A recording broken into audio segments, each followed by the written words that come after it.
You remember yesterday I said that the storm was just coming in. Well, this is the road now, and that's where the Cadillac is, and if you can hear me above the wind noise, this is the scene at the moment. There's the dog standing in the middle of the road. Yes, my road goes, oh, hang on, up there, and it goes down there quite a way. All the trees are like some sort of Christmas card. The house is like a Christmas card.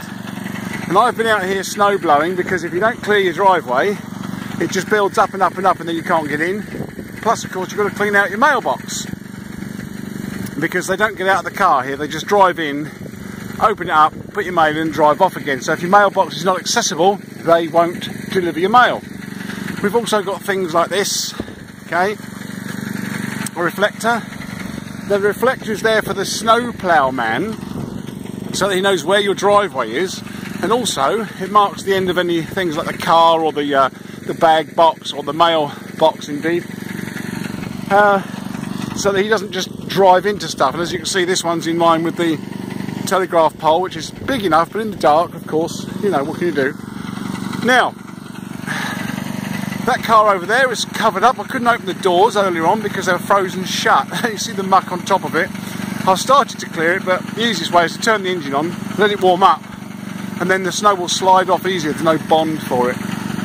Now I'm going to go over and take you in that machine right there now, not the Land Rover. Bless it, no. If you've never done snow blowing before, well, I'm going to take you into that clunky, noisy old thing, which was old when I bought it and stood for 3 years and still running. Sounds like a bag of nails, but still goes. But of course you won't be able to hear a thing once I'm driving that. So I'm going to attempt to drive it and take you along for the ride. Alright, okay, let's see what happens.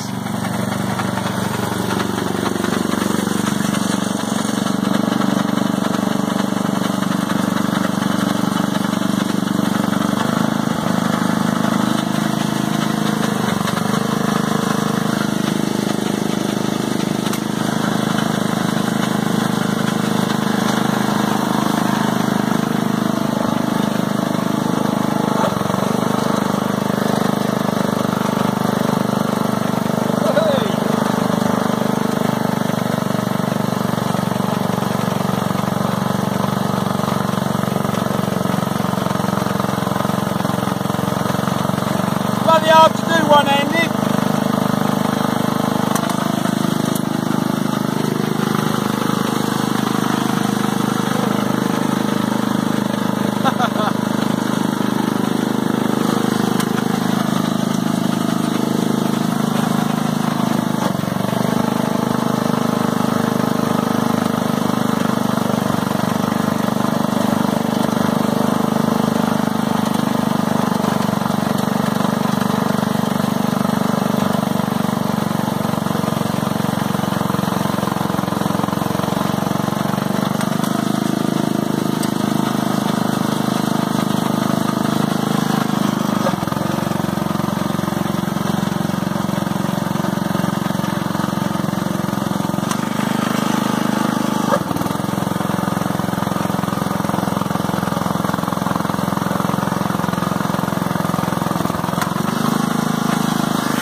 So there we go, look, you have just, that's what we've done, we've cut this trench through the snow right there, you see. Much easier than doing it by hand with a shovel, and it gives lovely nice sharp edges.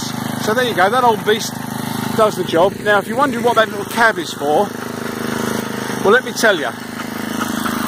When the snow is blowing up in the air and the wind is blowing at you, you get all of the snow and you come out looking like a flower grader. Well, that little cab, you stand inside there, it keeps the wind off, you're warmer, and of course you don't get covered in snow. So, it's a bit of a sissy thing, but I don't care. I don't want to be a snowman anymore. See the icicles on the house? Yes, they're real, it's not some sort of fairy tale. Excuse me. There we go, look.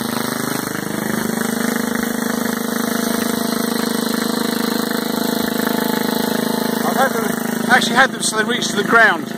That's quite spectacular. Okay then, from a noisy Nova Scotia, I'll catch you on the next bit. See this hole? Well, that's where that was parked, and it couldn't get out. So guess what? Yes, the Land Rover, no problem at all, didn't even sweat, put a chain on the back and pulled that Japanese thing out.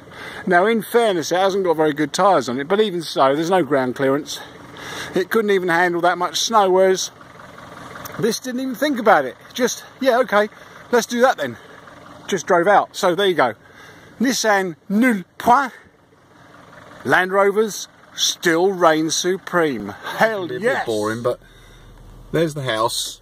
Okay, over there. I'm on my road. Now this is my drive. Well, I'm not going to show you the whole drive, obviously, but this is the sort of road I drive on when I'm going to town. This is the road, snow and gravel. There's no tarmac underneath this.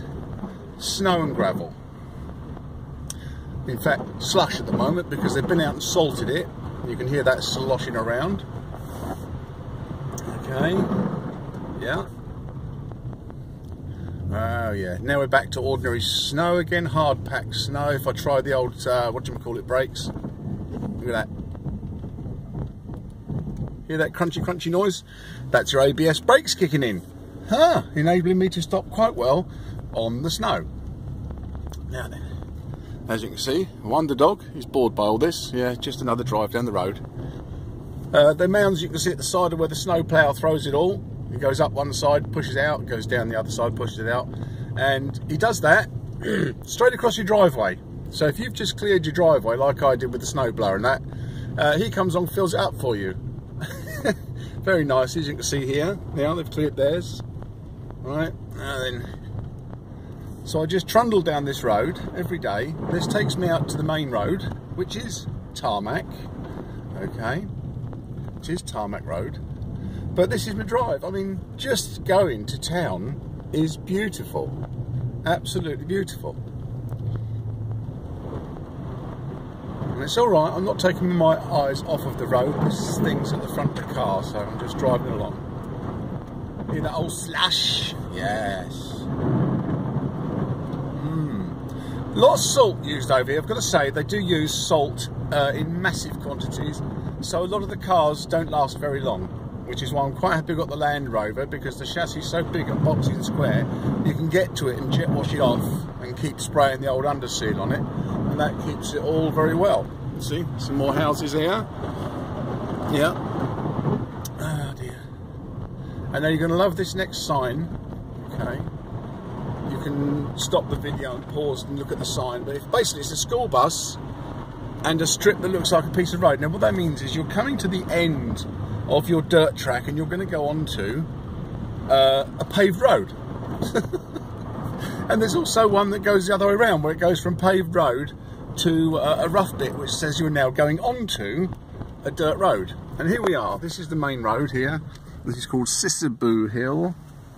You see, and it just goes up and down, and then I follow this, turn off down the bottom, and I go into town. I usually use another little dirt road which cuts across the distance, but this is essentially it. So like I said, just my drive into town is beautiful. There are sparse houses dotted around here and there, but on the whole it feels like you're quite secluded. So there we go, just a little drive down the road. Oh, by the way, the school bus sign just says there are school buses, watch out, because they come in and out at will. You must stop when you see a school bus with its lights on. You must stop if you're coming from behind it or to the front of it. Whatever it does, if the buses stop, basically you stop, because there are kids just run out across the road. They don't look left or right because they've never had to. So they go nothing about the road whatsoever. So the school bus stops, puts its lights on, and kids just pile out and drive across the road. They don't care. You can run them over if you like. You get done forever for that, because they really don't know that kind of thing. So there we are. Look, there's a Bear River sign, and of course this is where I turn off onto another dirt road. Oh, big slide of ice. Okay. And this is Clark Road. So if you're looking on the map, this is Clark Road, and again it's a dirt road, but it cuts out a big old section that goes that way. Right, I'll stop babbling now, because driving videos are always a bit boring. So, you know, I'll just carry on driving up the dirt roads then. Cheers. Well, I thought I'd come out for a bit of a a sneaky snack. So I went down to the local Tim Hortons, which is a well, coffee shop sort of thing. Picked up a donut and a sandwich and coffee to go. And I thought I'd come here. This is Point Prim. Okay, this is where the lighthouse is. The tide's quite high at the moment. Normally, when the tide's out, you see these rocks here. Well, they'll be down here somewhere. Really, it goes right out to there. Loads and loads of room. The coastline, as you can see, is quite rocky and craggy because this is where the wind comes in. The lighthouse is just up there. Let's see if I can zoom this thing in like that. There's the lighthouse just tucked in behind that tree. And while we're looking at the trees, to give you an idea of how vicious the wind is here, here we go, look at these trees. All the growth is on the leeward side, that's the side away from the wind. So you can see they're nice and long on this side, nothing up here, because the wind comes in and pounds on these things constantly. All the trees are like it, everything you see is pushed back against the coastline. And if you look at this one here, this gives a perfect view of it. Look at the way that's all pushed back into the tree line. Look at that. That one's obviously well dead, but this one here still doing the thing, but still being pushed back into the landscape by the constant wind coming in from the sea. Now, before I get all David Attenborough on you, over there on that horizon line is New Brunswick. Okay, so if you look on your map, find New Brunswick and Nova Scotia. This bit of sea here is actually the Fundy the Fundy Sea, or Sound, or whatever they call it, and it separates Nova Scotia from New Brunswick and the rest of Canada. And we have been known to have whales coming up in here, and there are indeed whale sighting trips that come up. But while I was sitting there having my lunch, there's my cup of coffee just on there with the paper tucked inside it, because as you know, bring it out, take it home, no litter to be left. Just dotted around here, which you won't see because they're just heads in the water, were seals. It's the first time I've ever seen seals in the wild, in the natural environment. It's the first time I've ever seen them here. So that water looks bloody cold, so they've got to be brave enough to do it. You can't really see it. Let me just see if I can pick up. There is... I'm trying to find it on the viewfinder. I know you won't find it if I can't see it. Let me have a look. Somewhere here, just bobbing around in the water, looks like two little blocks of driftwood. If I can hold the camera steadier, you might get an idea. But that's two seals out there. All you can see is their heads poking up above the water, and then when they lay back, their feet come out, and, well, flippers, feet, what are they? And then they just go back under. A little earlier on, they were down here, really close. But of course, I'm too stupid. I was eating my donut, I had sticky fingers, couldn't get the phone out. What an idiot. There are some more just up, see where that line in the water is there? There are some more just up there, so any keen-eyed observers on you've got freeze frame. Yeah, a nice little, well, I don't know what the seals are called, is it? School of seals, pod of seals, I don't know. Answers on a postcard. Tell me what a load of seals altogether are called. A herd of seals? Who knows? I don't. But there we are. Anyway, like I said, I digress. I was just having me coffee and a bit of a break on the coastline. The wind has eased up today. The mutt is over there running around. He loves it here. Lots of smells for him. So there we are. This is just a bit of the Nova Scotia coastline. I said all that stuff up there looks dead. All those trees up there look dead. Oh no. Come the summertime or the spring, they'll all be green again. It's amazing how it changes from looking completely barren to looking completely stunning. So there we are. Just a quick tour of Point Prim. And there is a story to that. About a guy who swam out to a ship apparently, but I can't remember it, and if I tell it I'd get it wrong, so I won't. But look up Point Prim and you'll know exactly where I'm standing. Alright then, well, from me and the dog, I've just come down a bit closer to the water's edge for you, risking my own life for an interesting video of the sea and how cold it looks. You know it's cold because right here there's still great big lumps of ice in the rocks. Yes. So that cold grey-green sea You won't last very long in there.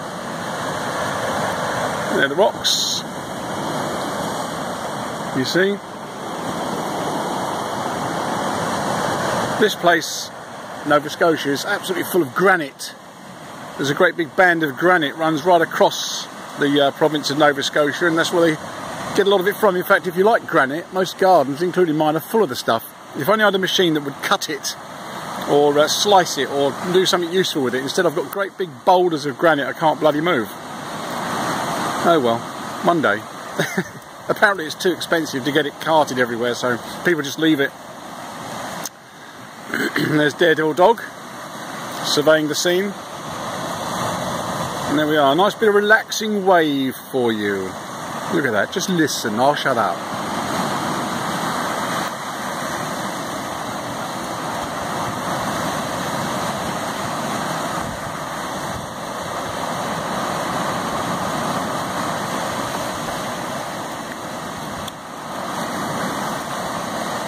Yeah, that's enough now because I'm cold. Alright, cheers then, bye.